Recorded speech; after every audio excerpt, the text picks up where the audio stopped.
Hello, everyone. Welcome back again. I'm Abhishek from Zoom Abroad, and today I've got a special guest from University of Oxford. Here we have Archana, who is a research scholar at the University of Oxford, and she's doing some cool research at which I cannot talk about at the moment. It is confidential. But then we can talk about today about journey, what Archana took to come to this respectable, enjoyable position, what she is in today in the UK with the University of Oxford. So welcome, Archana. Thank you for coming for this interview.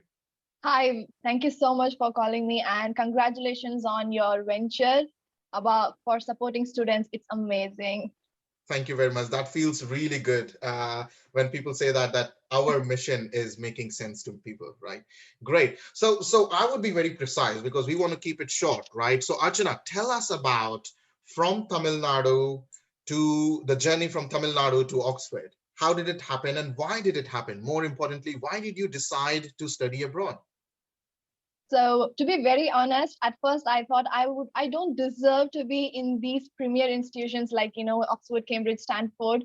I told myself that what, you shouldn't be applying to these universities because you don't deserve to be there. You just studied in autonomous college and then went to a university in India. You don't deserve to be there. You need to be like super ambitious and super rich, or at least very smart to be there. But then this happened when I was doing my research in the CSIR lab back in India. It's again a very remote place in Karaikudi in a very small town. And that's when I thought research is very, very nice. I did want to pursue my career in research. And that happened when I was actually 19 years old. That's when I got my first Indian Academy of Sciences summer research fellowship program. Amazing. And in my BSc, doing my BSc second year, I just went to another CSI lab in Kerala. And that's where my first research experience started. Mhm. And then from there, I again did my master's project in IIT Bombay, briefly for 2 months. And then when I was working in the CSI lab, I was approaching professors, writing my cover letter and sending my resumes to professors. And most of it was a big no because funding is a big problem. Getting a scholarship is again a very big problem. That's when all of a sudden a pop-up, I was following through scholarships and through the MHRD website, I got to know about this Commonwealth Scholarship to reach out to professors in Oxford and Cambridge. And I reached out to my professor here with whom I'm working now. And he was very graceful to accept my offer about hosting my application for the scholarship. So a big tip here is whenever you're approaching a professor and you already have a funding process and you ask your supervisor or professor to support your application, then there are chances that 70% it is a yes than a no. So yeah, that's when he accepted and I applied through the Commonwealth Scholarship Forum. And yes, I am here. That's how it all started. I was always passionate about research, but choosing to come to abroad was through the scholarship. If not for University of Oxford and this Commonwealth Scholarship, I probably would have done my PhD in India. Amazing, amazing. So one thing is that you are looking at your LinkedIn profile, right? I can see CSIR, IIT Mumbai, now Oxford. So you have always aimed high, but you started your conversation saying that, oh, I was not good enough. I didn't think that I could do this. But then somewhere down below, you knew that you can do it. So how did you identify that I should aim for CSIR or IIT or Oxford? So even though I always had this self doubt on me because come from like a government school like Kendriya Vidyalaya and then going to autonomous, I always thought that Kendriya Vidyalaya probably is great. Yeah, Kendriya Vidyalaya. I'm yes, Kendriya Vidyalaya. It is great. Yeah. yes, it builds, but you always try, right? I Yeah. always try. I just don't let my self doubt stop myself. So I always try, apply, and if there is a rejection, I get to learn about it, and I would put my complete effort in that application. I just not do it for namesake. I put my fullest efforts, and I always try. Whenever Hmm. I come across a fellowship, I always apply. I always write research proposals, and I try my best. And that's like you should always try before deciding for yourself. Let the Definitely. self doubt be itself. Yeah, I always keep saying that the surest way of failure is not to try, right? You Yes, you have already yes. failed because you didn't try. Amazing. So I was speaking to another Commonwealth scholar last week, and she mentioned that clarity of thoughts, of clarity of what you want to do, got her the scholarship. For you, what is that thing that got you that Commonwealth Scholarship? What is the most important thing, according to you, which might have attracted this scholarship? There are a couple of things that I would mention that I think made my application through this very, very competitive scholarship. A is my research proposal, like what you put in your application about the research idea that you have and how it is going to help the community. So scholarship like these, they look forward to people who are writing a research proposal, not just to do research, but also to help the community or to build your nation.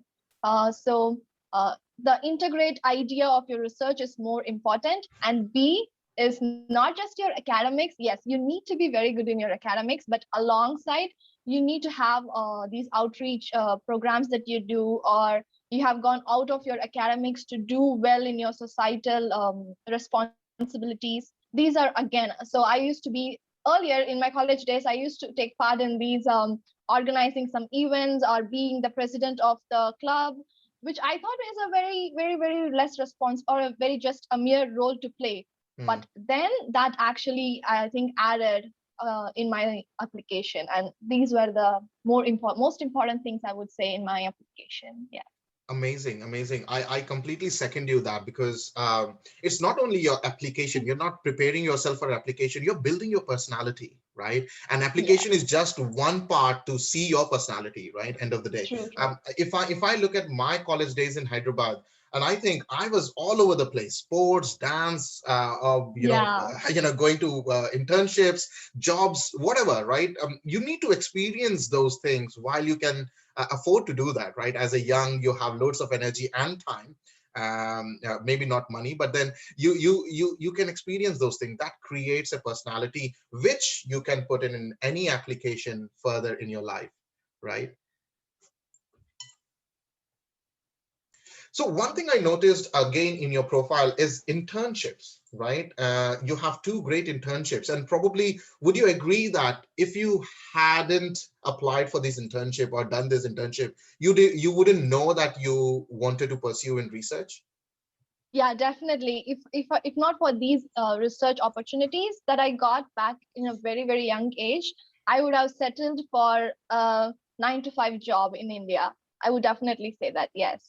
These Definitely. helped So a lot. internships, or the experience in nutshell, right, is quite important. So everyone that you're listening to this video, right, do some internship. Even if you Yeah. don't like it, it's fine. There's nothing to lose. You would only learn something that you don't like, that I don't want to do it. But then if you find something that you really enjoy, you would have a first-hand experience. By the way, Zoom Abroad offers internships as well. So apply to Zoom Abroad if you want to see the some other angle. But anyways, coming back to Commonwealth application, right? You mentioned that your research paper made a good entry point, but then what else that students should look into? Any tips for the students to when they're filling up this application form? What else can they do, or what should you not be doing? So there are certain things that students should be doing and should not be doing. And one thing is that they usually tend to be over excited and then write things that might not work, and Mm, mm, they mm. tend to write a lot, like, you know what, I'm going to be building a solar power planet in the next 5 years on my own. Those are the things that they get over excited and write. Be But realistic. Yeah. yeah, just be realistic, be you, be genuine, and whatever the research or the proposal that you do, the main thing is that you connect with a social responsibility, you connect Mm, with the needs of the nation or the society that you live in. Even, like, not just science, even for humanities, literature, yeah. connect with the social responsibility, and that increases your chance. That's what, like, whatever we are being educated for, it should be a reason, that should be a reason for the nation to get benefited. So that is what most of the um, employers look for, or like, yeah, I No, think definitely. that's more And that brings me to a bit of a spiritual understanding as well. Because any religion or any spiritual understanding that you go closely, they talk about meaning, right? And Yeah. if you look closely, being yourself and being able to contribute to the society is bringing meaning to your life, right? Why do you want to do this? And Yes. normally students don't tend to take it so seriously in the young age, but then eventually when you become 35, you realize that I would have done that when I was in college. But then if you're listening, this is the time for you to think about what is the mission, what is the meaning, not for yourself as well, but what can you contribute to the human race in nutshell. You need to think a bit bigger. Great, so a bit of a spirituality sprinkle on that. That was So amazing. That's very, very true. And I completely agree on your thought. great. Okay, now the practical things, right? When should a student should start looking for the scholarship? When should we? What are the timelines that you would suggest? So my application process took me an year, and you need a lot of patience for that. And most Mhm. of the scholarships that you apply for, you need to prepare yourself mentally. So if you want to get admitted in like 2022, this is the right time. Mm. May, June is the right time that you start preparing your application, start writing your cover letter, make your resume more pleasing for the people who are looking at it, and be clarified about what you're up to. And I think this is the right time. So if you want to get admitted, say in the at least in the January intake of 2022 or October intake of 2022, these are the two terms that usually people come here and study in Oxford or any university in UK. So I think June 2021 is the right time. Amazing. That's where you would start. And of course, after that, there would be few more steps of interviews or selection processes. So you Yes. got to be patient enough. But then, you got to plan, right? Planning to succeed is the way forward, definitely. But then, a lot of students that I speak to, and probably I would have spoken personally to 20, 30,000 students so far. But one thing that I understand is, oh, Oxford is not for me, right? Yeah. Or Stanford is not for me. So I want True. to True. burst that myth, right? If you're comfortable, only if you're comfortable, what is an average grade in your master's or bachelor's for you to get entry to Oxford or similar universities? So I do run workshops for people, motivating people to apply to Oxford or Cambridge, because I want to see my nation growing along with Definitely. me. And yeah, there is a certain eligibility that you need to have to apply to these universities. But to be very, very honest, if you have the eligibility criteria, that is like so different courses ask for different, and the maximum is 75%. And Indian institutions who are doing good in academics score easily that 75%. And while evaluating your application to these universities, like keeping the scholarships apart, they don't look into your marks.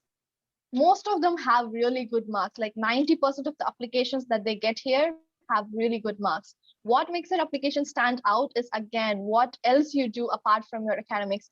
You can be good at sports, good in communication, good in doing talks, debate, music, anything. These are the things that counts, that scores you extra points, and that makes your application success.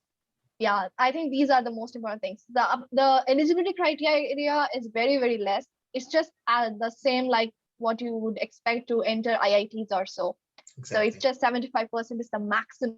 We have like 65% for certain courses, 55% for certain courses. You won't believe, like, I didn't know Exactly. too. Yeah. No, So this is honestly more than enough. speaking, when I was in the college, in fact, I studied in Cardiff, but then up until I came to college in the UK, I didn't realize I would have applied to Oxford. And Yeah. for that matter, any other university, not saying that my university in Cardiff was bad, it was great, amazing. But then you have that scar of, oh, I didn't know about that, right? Yes. You should not have that scar. And that's why the whole mission of Zoom Abroad is to make you aware that what you're eligible for, and then you make a choice you want to apply or not apply. And then every university have different entry criteria, 50% Yes. onwards, and 75% of Indian students score more than 75%. True. Very true. Isn't it? So it is within your reach. It is just that if you need any help and experience, if you know to get the process, you need to plan. And one way of planning that is to get a mentor, get an advisor, Yes. and probably we can help you with that. We do not charge. but we can help you, connect you with a mentor, somebody like Archana, or somebody who has done it by themselves. So if you are looking for such hand-holding support, please do visit zoomabroad.com. And thank you very much, Archana, for sharing your experience. It has been an amazing chat, and I will continue this chat after the recording finishes. Also recommend Zoom Abroad, because when I started my application, I didn't know most of the times. And this is, again, guys, this is not a paid promotion or something. I'm doing it because I have suffered a lot through this application process. I was lost many times, and I think Abhishek is doing a very, very good job with this. And I completely recommend you to approach him for anything and everything you need to know about studying in the UK or place abroad.